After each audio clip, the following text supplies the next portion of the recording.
Quand un pays dévalue sa monnaie pour relancer sa compétitivité, cela peut être perçu par les autres pays comme déloyal. Ils sont alors tentés de dévaluer leur monnaie à leur tour. On parle de guerre monétaire, guerre des devises ou de guerre d'échange. Lorsque de telles politiques se répandent, la situation générale de l'économie mondiale tend alors à se dégrader. Le commerce mondial est déséquilibré et cela peut entraîner une montée générale du protectionnisme. Le Soudan a décidé de dévaluer sa monnaie de 85% pour sauver son économie. Mais par quel mécanisme? Une dévaluation de 85%, qu'est-ce que cela implique? Le Soudan a-t-il les moyens de tenir jusqu'au bout cette importante décision? Nous allons voir tout ça tout à l'heure, mais avant ça, c'est quoi une dévaluation monétaire?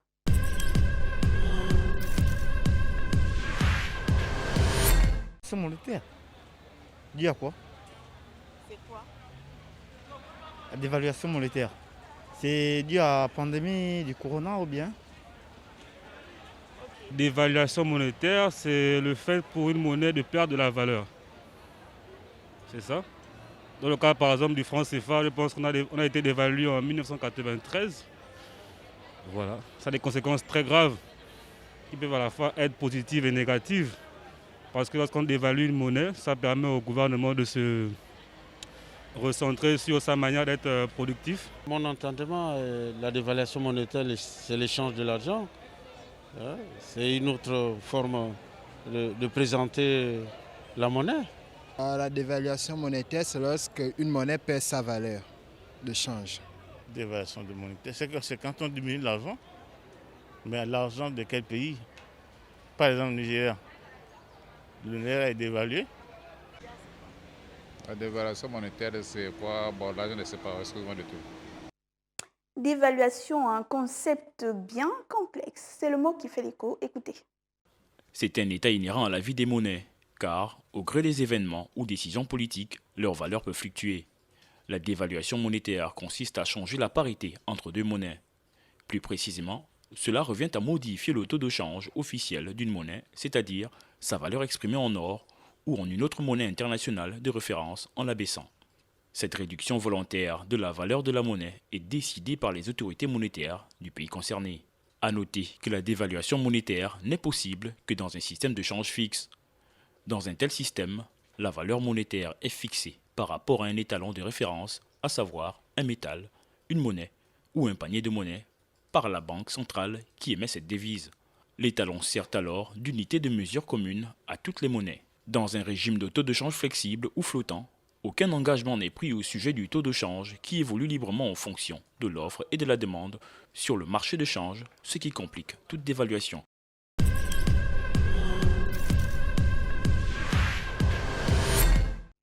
Et si vous vous demandez quel est le terme approprié lorsqu'un État décide de revoir à la hausse le cours d'une monnaie par rapport à une monnaie de référence, sachez que l'on parle alors non pas d'une dévaluation monétaire, mais bien d'une réévaluation. Nous recevons sur ce plateau notre invité qui est William Jaboum. Vous nous recevez? Oui, parfaitement. Vous êtes Bonjour. économiste, spécialiste en monnaie, banque et finance. Dites-nous alors, quels sont les facteurs, même si on l'a déjà dit à l'entame de nos propos, quels sont les facteurs qui poussent généralement un pays à dévaluer sa monnaie? C'est vrai qu'on a évoqué l'un des facteurs qui est souvent le plus important, c'est la compétitivité.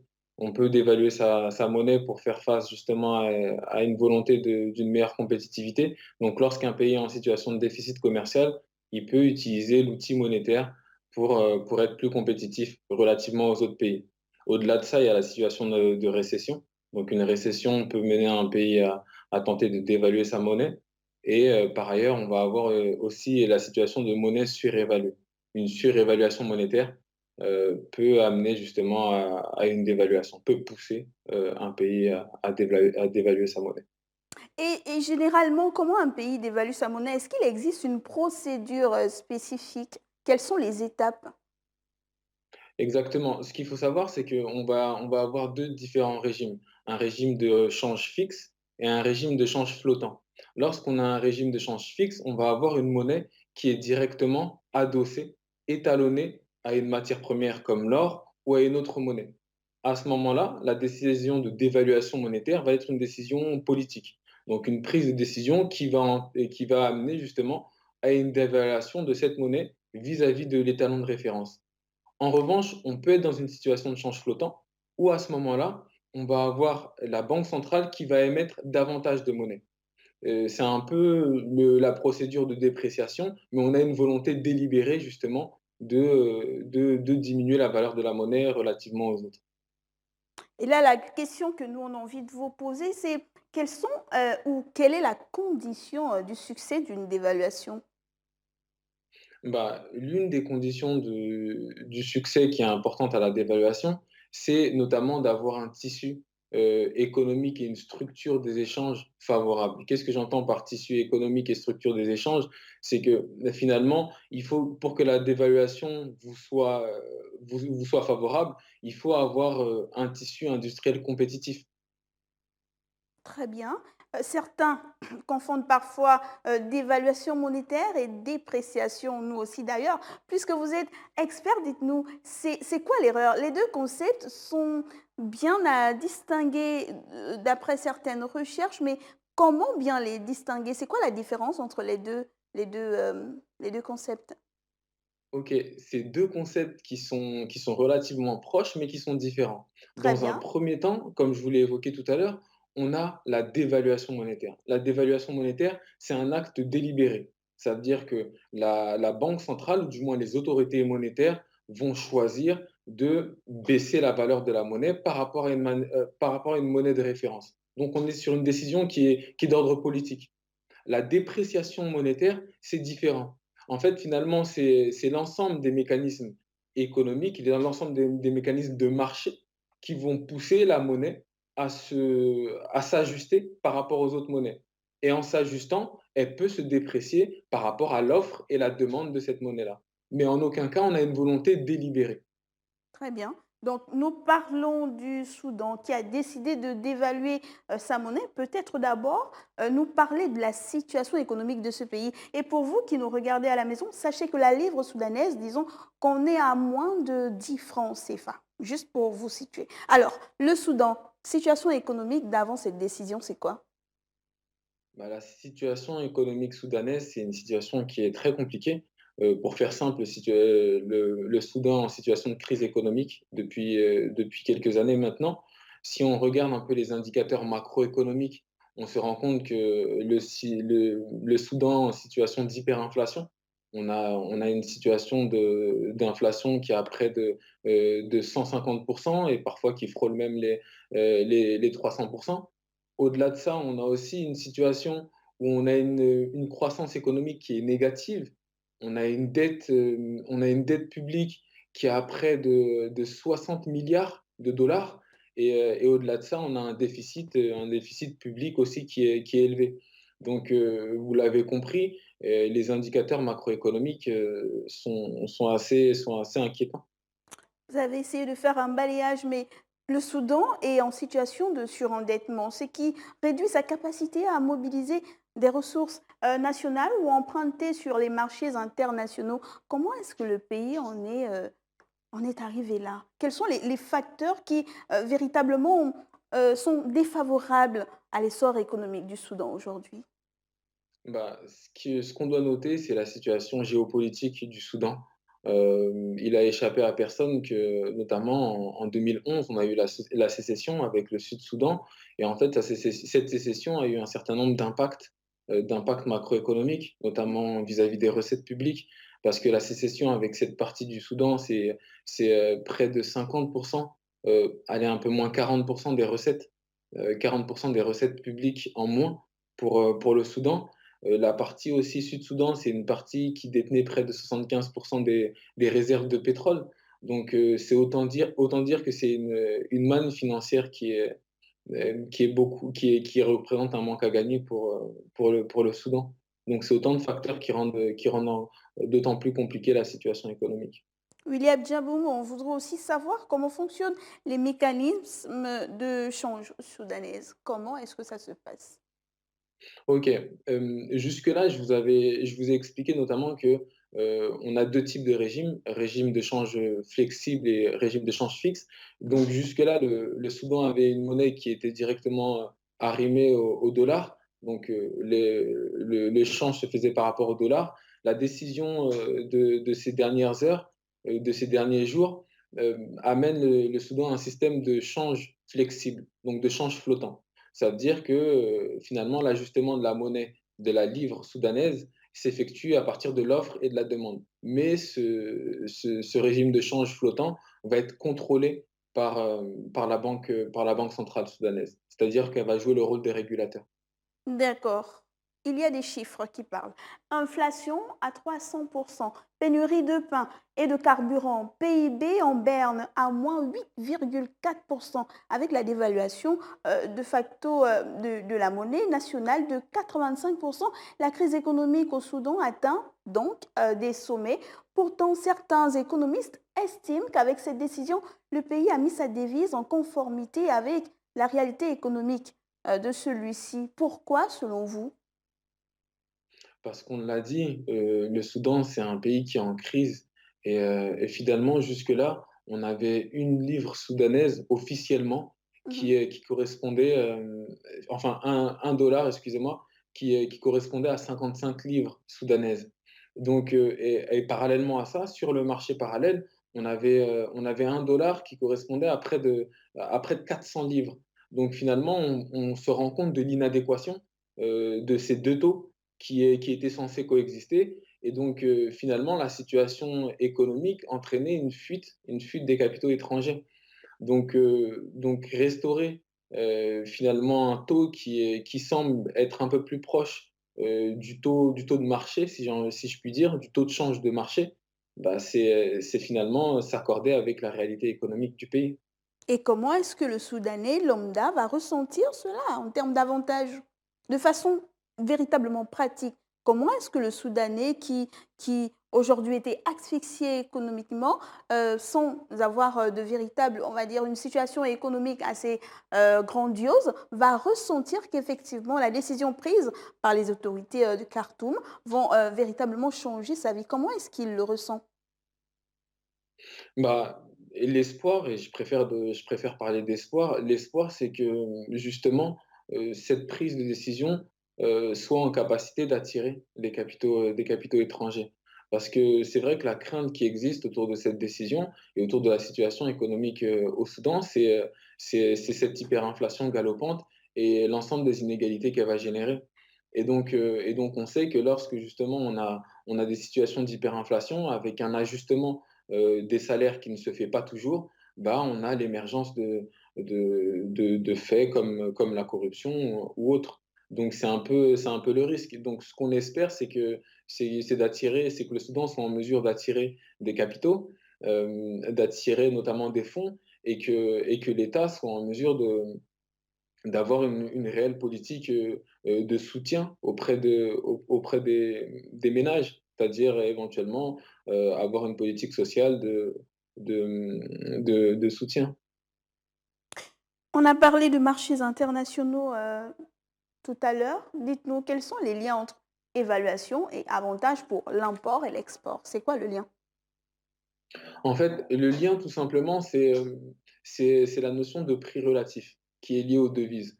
Finalement, lorsqu'on dévalue sa monnaie ou lorsqu'on la réévalue, ça permet d'avoir une situation d'améliorer ou de déprécier une situation de compétitivité.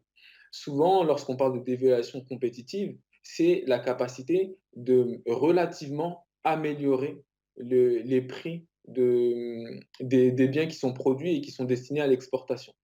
Pour faire simple, si la monnaie soudanaise est dévaluée, ça veut dire que relativement aux autres pays, aux autres monnaies, on va avoir les biens exportés soudanais qui vont être beaucoup plus intéressants, beaucoup plus attractifs. Et donc l'idée, c'est ça, c'est d'être en mesure de rendre ces exportations beaucoup plus attractives, mais parallèlement à ça, ça réévalue aussi le prix ou le coût des importations. Dites-nous, quel serait le pire des scénarios au cas où cela ne marcherait pas? Cette décision a un côté qui peut quand même faire peur, ce serait lequel? Le pire des scénarios, ce serait de tomber dans le cercle vicieux de l'inflation. C'est-à-dire qu'on dévalue la monnaie est dévaluée, la monnaie continue à perdre de sa valeur, ça veut dire qu'une baisse du pouvoir d'achat des ménages. Au-delà de ça, des exportations qui sont relativement en berne, ça veut dire un déficit commercial qui ne s'équilibre pas, parce qu'on se rend compte que, bah, parallèlement à ça, on a des importations qui continuent d'augmenter. Donc les Soudanais importent des produits étrangers en exportant relativement peu ou sinon des produits agricoles, donc qui sont soumis aussi à des variations de cours. Donc le scénario catastrophe, ce serait justement bah, une situation où on n'a pas un équilibre des déficits publics et donc un pays qui continue à s'enliser dans la crise économique. Le tableau de l'économie soudanaise dressé par la Banque africaine de développement n'est pas très bon. Seule l'agriculture, vous l'avez souligné tout à l'heure, qui représente le tiers de la richesse du pays, pourrait être le moteur du développement à condition d'être soutenu. Qu'est-ce que cela implique? Ce soutien, on le traduit comment? Qu'est-ce qu'on pourrait faire en termes de soutien? Bah, finalement, le soutien, ce serait d'être en mesure d'apporter des fonds, éventuellement, de subventionner les agriculteurs. Donc, apporter des fonds, c'est attirer les investisseurs. Au-delà d'attirer les investisseurs, c'est essentiellement soutenir la production agricole, peut-être moderniser également la production agricole pour faire en sorte que ce soit réellement un fer de lance de l'économie soudanaise.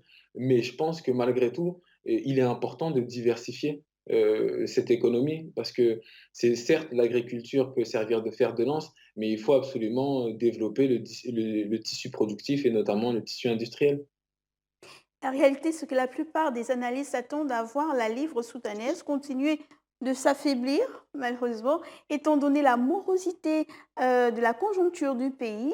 D'autres, par contre, pensent au contraire que celle-ci pourrait remonter. Vous, qu'en pensez-vous? Très sincèrement, j'aimerais pouvoir être optimiste, mais malheureusement, les indicateurs économiques ne poussent pas à l'être. Et finalement, le pays, le Soudan, va dépendre des interventions étrangères, des interventions du FMI, dont on connaît parfois aussi les difficultés que cela entraîne au niveau de la population, au niveau des populations, au niveau des politiques économiques de rigueur qui sont imposées. Donc oui, en ce qui concerne le cours de la monnaie, je crains une dépréciation. Vous parlez des interventions étrangères, internationales. Est-ce que ces grandes institutions financières n'ont pas toujours été là? Pourquoi on a toujours cette situation où on a l'impression que le Soudan ne s'en sort pas malgré ces aides? La mauvaise gouvernance ou alors quoi d'autre? Bah, l'une des grosses difficultés dans un premier temps, c'est qu'on avait, un gouvernement, au-delà du gouvernement de transition, un gouvernement qui s'est caractérisé notamment par la possibilité ou du moins par le fait d'être sur la liste, des pays qui soutiennent le terrorisme. Donc c'est ce qui a fait fuir, les financeurs étrangers, excusez-moi. Au-delà de ça, on a une situation aussi, une situation politique qui est complexe. Donc c'est ce qui rend un peu, les perspectives pour ce pays qui est, un peu complexe, un peu compliqué. Avant de nous séparer, William Djaboum, cette question de l'internaute, celle de Christian depuis le Tchad, lui, il pense que le Soudan a juste anticipé ce que d'autres pays vont peut-être faire avec la crise de la Covid-19.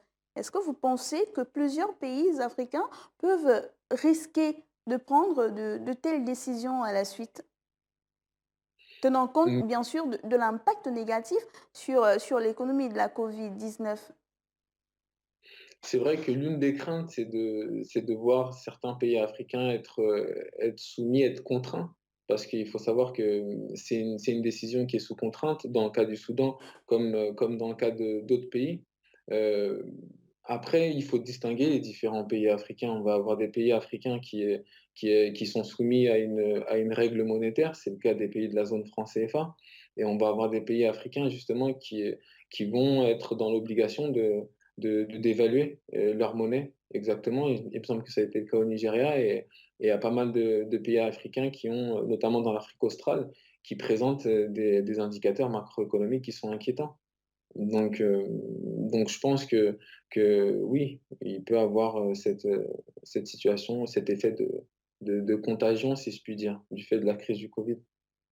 Merci beaucoup, William Diaboum. Je rappelle que vous êtes économiste. Vous avez répondu à nos différentes questions sur cette dévaluation de 85% de la monnaie soudanaise. Et cela, le pays a pris cette décision pour relever son économie. Parmi les principaux défis du Soudan, il faut citer les faiblesses des institutions. Vous l'avez dit, le chômage qui est resté à environ 15% pendant plus de 10 décennies, la dette extérieure, le changement climatique et la faible productivité du travail et du capital. L'instabilité politique a elle aussi affecté la croissance, de même que le durcissement des conditions économiques. Cependant, les experts restent confiants.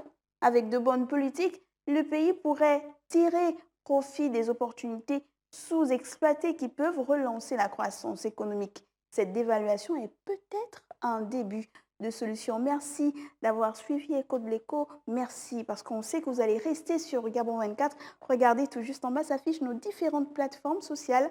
En attendant, surtout n'oubliez pas que le temps de la réflexion est une économie de temps. Au revoir.